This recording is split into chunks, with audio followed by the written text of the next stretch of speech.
一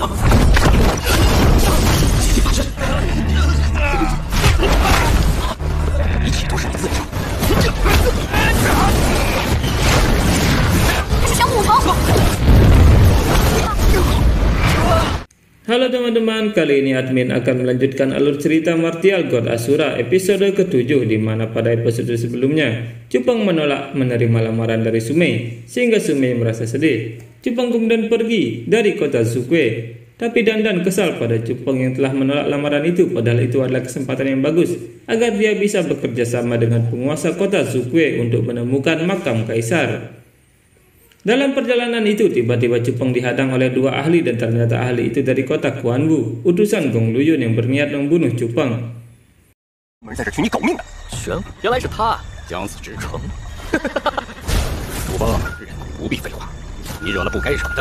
Melihat ahli itu, Dandan meminta Cupang untuk berhati-hati karena si tua itu terlihat sangat kuat. Cupang berkata bahwa si tua itu hanya berada pada ranah propon martial tingkat pertama, jadi dia tidak perlu takut.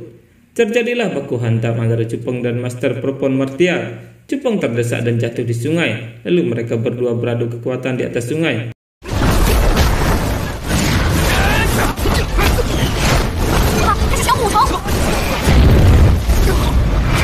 Merasakan kekuatan orang tua itu, Dandan berkata bahwa dia berada pada ranah Propon Martial tingkat 5. Itu membuat Cupang terkejut, tapi terlambat. Cupang terlempar dan jatuh dari air terjun. Melihat itu, Dandan meminta Cupang untuk bertukar posisi dengannya, kalau tidak Cupang akan mati.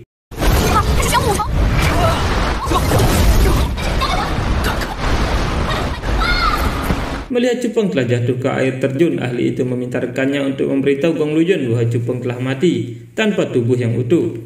Saat itu Cupang hanya terbawa arus dan dia tiba-tiba tersadar di dalam sebuah gua. Melihat tanda yang ada di dinding gua, Cupang merasa bahwa ada seseorang yang berada di sana. Dan berkata bahwa itu adalah jimat yang melindungi makam atau untuk melindungi dari maling. Tiba-tiba mereka terkejut melihat banyak sekali jasad monster di sana, dan setelah memeriksanya, Cupang merasa bahwa mereka belum lama mati. Setelah itu Dandan merasa senang dan ingin menyerap semua esensi dari monster-monster itu agar dia bisa meningkatkan ranahnya dengan cepat.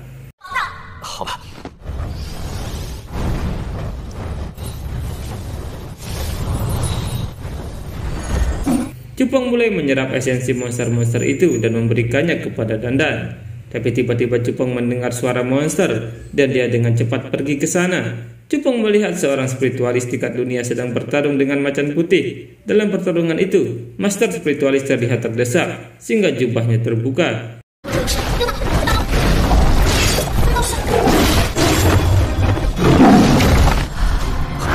Cupang terkejut karena master itu ternyata adalah seorang wanita. Macan putih bersiap menyerang wanita itu, tapi Cupang dengan cepat membantunya dengan membuat penghalang. Macan putih bertanya, siapa anak kecil yang datang mengganggu?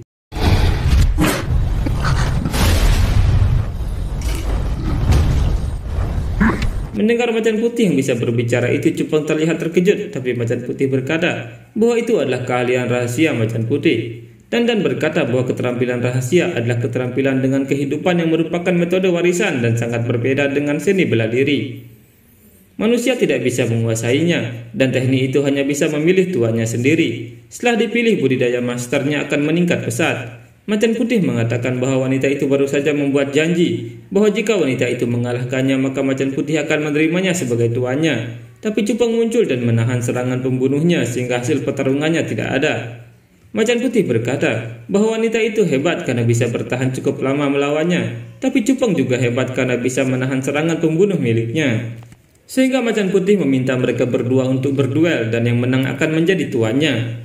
Macan putih berkata bahwa dia adalah dewa yang diciptakan oleh Kaisar Wu, sehingga tekniknya tidak boleh jatuh kepada orang biasa. Tiba-tiba saja wanita itu menggunakan kekuatan mentalnya untuk menahan Cupang sehingga Cupang tidak bisa bergerak.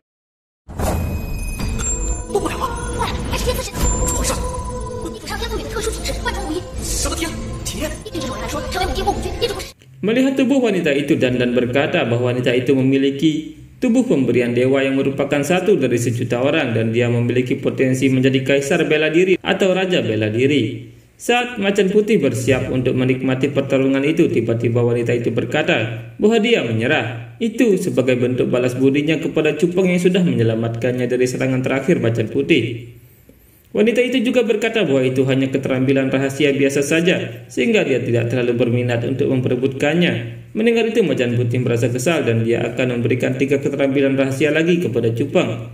Dandan merasa senang mendengarnya dan dia menebak bahwa Macan Putih ini adalah salah satu dari 4 pintu gerbang makam kaisar, dan setiap pintu memiliki keterampilan rahasia yang tersegel. Setelah itu, Macan Putih mulai memberikan teknik menyerang dan membunuh kepada Cupang. Cupang kemudian menguji kekuatan dari Macan Putih itu dan serangan Macan Putih menghancurkan dinding batu yang ada di hadapannya.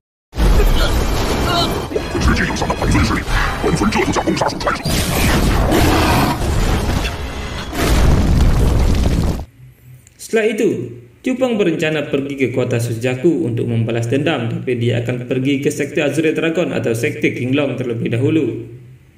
Setelah Cupang tiba di sekte Qinglong, Cupang bertemu dengan Gong Luyun dan tentu saja itu membuat Gong Luyun terkejut karena yang dia ketahui bahwa Cupang telah mati. Cupang berkata bahwa Tuan Muda Kota Kuanwu, murid utama dari sekte Qinglong, sedang diam-diam berkoalisi dengan keluarga Sengguan di kota Sukwe untuk membunuhnya. Menurut Cupang itu cara yang sangat kotor. Gong Luyun bertanya apa yang diinginkan oleh Cupang dan Cupang berkata bahwa 1 tahun itu terlalu lama, maka kenapa tidak mereka akhiri saja sekarang. Mendengar itu, Gong Luyun tertawa, tapi dengan cepat Cupang meninju wajah Gong Luyun hingga terjatuh dan dengan cepat Cupang memukul Gong Luyun. Gong Luyun merasa kesal karena dia telah dipukuli di hadapan para murid sekte, sehingga dia berniat membunuh Cupang.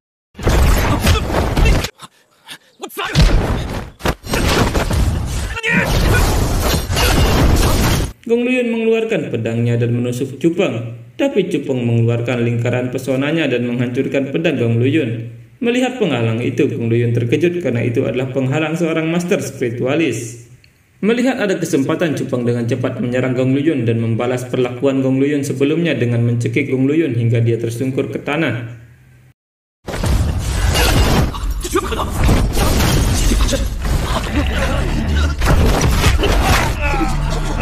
Tentu saja itu membuat murid sekte terkejut dan itu mengingatkan mereka pada perlakuan Gong Luyun padanya. Cupang mengangkat Gong Luyun dan bersiap membunuh Gong Luyun, tapi tiba-tiba saja ada kekuatan yang terus menyerang Cupang sehingga membuat Cupang menghindar. Tapi serangan itu sangat cepat dan Cupang tidak bisa menghindari semuanya, sehingga Cupang terlempar menabrak dinding batu.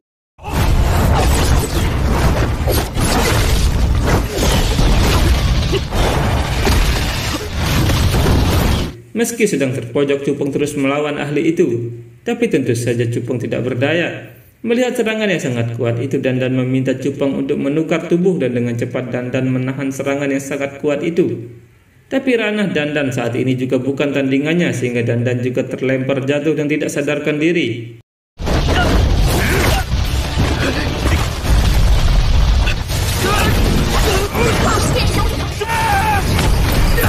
Cupang berusaha membangunkan Dandan, tapi Dandan meminta Cupang untuk kabur karena dia akan beristirahat untuk memulihkan kekuatannya.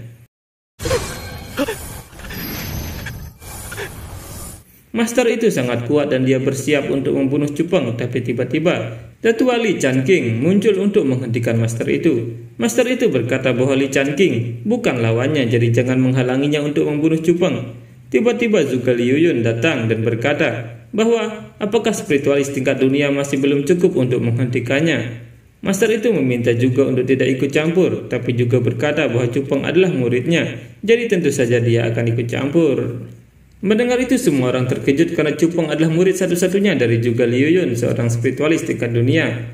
Master itu tidak punya pilihan dan berkata bahwa perjanjian 1 tahun masih berlaku dan Gong Luyun pasti akan membunuh Cupang. Setelah itu juga mulai menyembuhkan Cupang dan Cupang bertanya pada gurunya, jika roh dunia terluka dan terpaksa hibernasi, maka berapa lama dia akan sembuh.